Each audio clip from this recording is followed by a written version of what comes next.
اعوذ باللہ السمیع العلیم من الشیطان الرجیم من حمدہ ونفخہ ونفثہ بسم اللہ الرحمن الرحیم۔ آج ہم پڑھتے ہیں دوسری سورۃ فلق، ٹھیک ہے۔ اصل شیطان جو ہم نے کل پڑھا ہے، شیطان کس میں سے ہے؟ جنوں میں سے۔ بہت سارے لوگوں کا یہ خیال ہے کہ شیطان فرشتہ تھا، یہ بات غلط ہے۔ کیا لوگ یہ کہتے ہیں نا، شیطان بھی پہلے فرشتہ تھا، لوگ کہتے ہیں، جہالت ہے۔ شیطان فرشتہ نہیں تھا، شیطان جو ہے نا جنوں کی مخلوق ہے۔ فرشتوں کی مخلوق نوری مخلوق کہلاتی ہے، ٹھیک ہے۔ تو فرشتوں میں سے کبھی نہیں تھا۔ یہ بات صحیح ہے کہ وہ فرشتوں کے ساتھ رہتا تھا۔ شیطان جب تک جنت میں تھا تو فرشتوں کے ساتھ ہوتا تھا، ان کے ساتھ ہوتا تھا اور جنت میں رہتا تھا، لیکن جب اللہ نے اس کو وہاں سے نکال دیا تو پھر وہ ہمیشہ کے لیے ذلیل و رسوا ہے۔ تو یہ شیطان مردود یہ جنوں کی مخلوق میں سے، جنات میں سے، ٹھیک ہے، فرشتوں میں سے نہیں ہے، کبھی بھی نہیں تھا۔ بسم اللہ الرحمن الرحیم۔ کل آپ کہہ دیجئے پیغمبر، میں پناہ طلب کرتا ہوں یا پناہ مانگتا ہوں کس کی؟ صبح کے رب کی، من شر ما خلق، ہر اس شر سے جو اس نے پیدا کیا، ومن شر غاسق، اور اندھیرے کے شر سے اذا وقب، جب وہ چھا جائے، ومن شر النفاثات فی العقد، اور پھونکے مارنے والیوں کے شر سے، فی العقد، گٹھانوں میں پھونکے مارنے والیوں کے شر سے بھی پناہ طلب کرتا ہوں، ومن شر حاسد، اور حاسد کی برائی سے، شر سے، جب وہ حسد کرے۔ شر کا معنی کیا ہے؟ برائی، یا تو شر ترجمہ کر لو یا برائی کر لو، ایک ہی بات ہے، ٹھیک ہے۔ گٹھانوں میں پھونکے مارنے والیوں کے شر سے، حاسد کے شر سے، اور اندھیرے کے شر سے اللہ کی پناہ چاہتا ہوں، ٹھیک ہے۔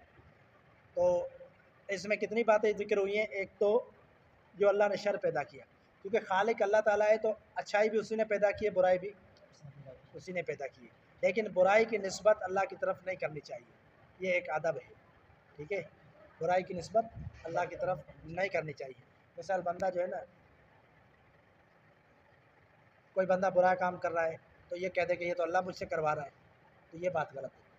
اللہ کبھی نہیں چاہتا کہ میرا بندہ برا کرے، اللہ نہیں چاہتا، لیکن جب اس نے ارادہ کر لیا، وہ کام کر لیا، تو پھر اس کے اندر اللہ کی رضا شامل ہوتی ہے۔ اگر بندہ کوئی کام برائی کا کرنا شروع کر دے تو وہ اللہ کے حکم کے بغیر نہیں کر سکتا، تو اگر اس نے ارادہ بھی کر لیا، کام کرنا شروع کر دیا، پھر ہم یہ کہہ سکتے ہیں پھر اللہ کی رضا اس میں شامل ہے۔ اگر اس کا ارادہ نہ ہوتا، وہ نہ کرنا چاہتا، تو اللہ بھی اس سے برائی نہ کرواتا، ٹھیک ہے۔ تو اس طرح کہنا کہ اللہ نے برائی کروائی ہے، یہ درست نہیں ہے، ٹھیک ہے، کیونکہ اللہ تعالیٰ نے برا اور سیدھا راستہ دونوں دکھا دیے ہیں۔ تو اگر کوئی برے راستے پر چل رہا ہے اور پھر کہے کہ میں صحیح ہوں، تو یہ غلط ہے۔ کچھ لوگ کیا کہتے ہیں کہ ہم صحیح ہیں کیونکہ اللہ کروا رہا ہے، تو یہ بات غلط ہے۔ اللہ نے فرمایا فَهَدَيْنَاهُ النَّجْدَيْنِ، کیا ہے؟ وَهَدَيْنَاهُ النَّجْدَيْنِ، کہ ہم نے اس کو ہدایت دے دی دو راستوں کی۔ کس کی؟ نجدین کہتے ہیں دو راستوں کو۔ اللہ نے فرمایا ہم نے اس کو برا راستہ بھی دکھا دیا، سیدھا راستہ، برے راستے پر چلے یا سیدھے راستے پر، ہم نے اس کو اختیار دے دیا، ٹھیک ہے۔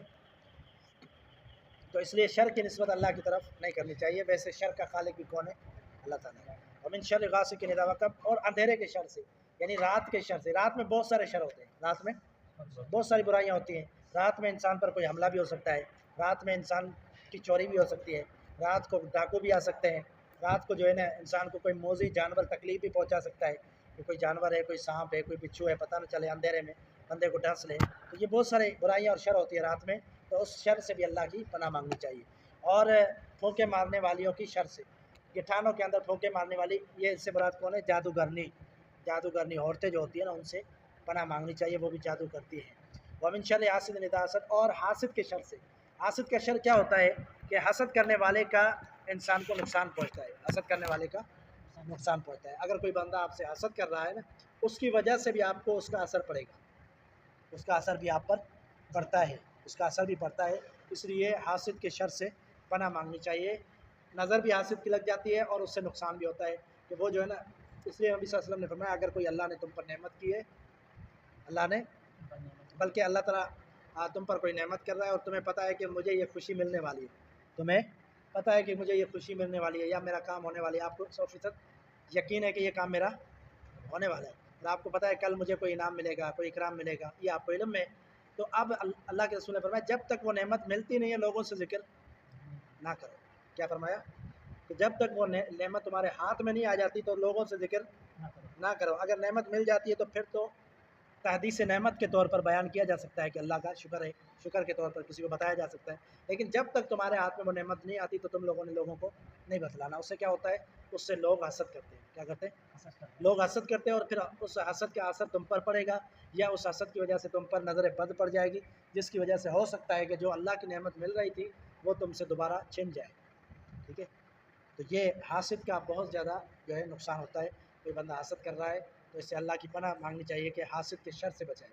حسد کرنے والے تو حسد کریں گے، لیکن اس کی وجہ سے جو برائی پہنچنے والی ہے اللہ تعالیٰ سے پناہ مانگنی چاہیے کہ وہ برائی نہ پہنچے. ٹھیک ہے؟ تو یہ دو جو صورتیں ہیں نا، یہ معوذتین کہتے ہیں ان کو. کیا کہتے ہیں؟ معوذتین. یہ پناہ والی دو صورتیں ہیں. اور رسول اللہ صلی اللہ علیہ وسلم پر بھی جادو کیا گیا تھا. میں نے پہلے بتایا تھا نہیں بتایا. تو نبی صلی اللہ علیہ وسلم پر جادو کیا گیا تھا اور آپ علیہ الصلوۃ والسلام کو باتیں بھول جایا کرتی تھی. کیا ہوتا تھا؟ زیادہ اثر تو نہیں ہوا کیونکہ آپ اللہ کے رسول تھے. اللہ تعالیٰ نے جو ہے نا آپ کو جو ہے نا یہ بصیرت دی تھی، آپ پر زیادہ اثر نہیں ہوا. لیکن وہ جادو کی وجہ سے سیدہ عائشہ فرماتی ہے آپ کو بھول ہو جاتی تھی. یعنی یہ تھوڑا سا دماغ پر آپ کے اثر ہوا اور آپ صلی اللہ علیہ وسلم کے جسم پر یہ اثر ہوا کہ آپ کا جسم بھاری تھا. یعنی بندہ تھک جاتا ہے نا، جیسے سستی آنا جسم میں، بھاری پن ہونا، اس طرح ہو گیا. تو پھر اللہ تعالیٰ نے یہ دو صورتیں نازل فرمائی اور اللہ نے فرمایا کہ فلاں کنویں میں آپ پر جادو کیا گیا ہے اور اس کنویں میں وہ چیز ہے وہ وہاں سے نکالو. تو پھر سیدنا علی اور غالباً کوئی اور صحابی تھے، دو کو اللہ کے رسول نے بھیجا کہ جاؤ اس کنویں میں اتر جاؤ. اور اس کنویں سے کیا نکالا؟ ایک کنگھی نکالی. کیا نکالی؟ کنگھی کے اندر بال لپٹے ہوئے تھے، اس کے اندر 11 گرہیں لگی ہوئی تھی، گٹھانے لگی ہوئی تھی. بال اس میں باندھے ہوئے تھے، اس میں کیا لگی ہوئی تھی؟ 11 گٹھانے لگی ہوئی تھی. اور ان دو صورتوں کے اندر 11 آیتیں. تو جیسے یہ صورتیں پڑھنے لگے اللہ کے رسول صلی اللہ علیہ وسلم تو وہ جو گرہیں تھیں نا وہ کھلنے لگ گئی. 11 تھی نا، ایک آیت پڑھی ایک کھلی، دوسری آیت پڑھی دوسری کھلی، تیسری، اس طرح 11 گرہیں کھل گئی اور پھر وہ جادو کا اثر ختم ہو گیا. نبی علیہ الصلوۃ والسلام نے فرمایا کہ میں آزاد ہوں. یعنی آپ نے فرمایا کہ میں اس طرح تھا جیسے جکڑا ہوا بندہ ہوتا ہے نا، جسم بھاری بھاری اور کسی کام کا دل نہ کرے، دماغ پر وزن. جب یہ جادو ختم ہوا ان دو صورتوں سے کیا ہو گیا؟ آپ کا جسم بالکل ہلکا ہو گیا اور آپ جیسے کہ آپ آزاد ہو گئے. تو یہ دو صورتیں خاص جادو کے توڑ کے لیے نازل کی گئی. اس کے لیے جادو کے طور کے لیے. کوئی بھی بندہ کہتا ہے مجھ پر جادو ہے تو خود اپنے اوپر یہ دم کرے. اور آپ نے سنا ہوگا نبی صلی اللہ علیہ وسلم رات کو سونے سے پہلے کل پڑھا کرتے تھے اور آپ اپنے جسم پر ہاتھوں کو پھیر دیا کرتے تھے. آیت الکرسی اور 3 کل 3 مرتبہ پڑھ کے پھونک مار کے اپنے جسم پر دم کیا کرتے تھے. ہر شخص کو یہ کرنا چاہیے اور خاص طور پر ہر نماز کے بعد ایک ایک دفعہ یہ کل پڑھنے چاہیے، جو بھی نبی صلی اللہ علیہ وسلم کی سنت ہے. بندہ جو یہ کل پڑھتا رہے گا اور ان کے ساتھ جڑا رہے گا، فائدہ کیا ہوگا؟ کیا فائدہ ہوگا؟ جادو سے بچ جائے گا. جادو سے بچ جائے گا، حاسد کے شر سے بچ جائے گا. جتنی پناہیں اس میں موجود ہیں نا، جو شر کی برائی کی جو بتائی گئی ہے، اس قسم کے شر سے بندہ محفوظ رہے گا اگر یہ عادت بنا لے. شیطان سے محفوظ ہے. یہ ہر وقت پڑھنی چاہیے، ضروری نہیں ہے کہ نماز کے بعد. ویسے بھی اگر آپ پڑھ سکتے ہیں، آپ کے پاس ٹائم ہے تو آپ پڑھتے رہیں. ایک صحابی کے بارے میں آتا ہے کہ وہ فوت ہوا، اس کا نام بھی معاویہ تھا. ایک تو معاویہ مشہور ہے نا، وہ نہیں، دوسرے صحابی تو ان کا نام بھی معاویہ تھا. تو کیا ہوا کہ وہ فوت ہوا تو بڑی تعداد میں اس کے جنازے میں فرشتے نازل ہوئے. بڑی تعداد میں فرشتے نازل ہوئے، اس کا جنازہ پڑا. تو نبی علیہ الصلوۃ والسلام نے فرمایا کہ یہ اس لیے تھا کہ اس کی صورت اخلاص سے بڑی محبت تھی. کیا تھی؟ صورت اخلاص سے بڑی محبت تھی. یہ بار بار پڑھتا تھا صورت اخلاص.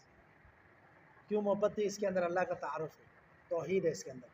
تو ان معوذتین کو پڑھنے کی بھی بڑی فضیلت ہے. ان کو پڑھنا چاہیے اور تینوں کل کو پڑھنا چاہیے.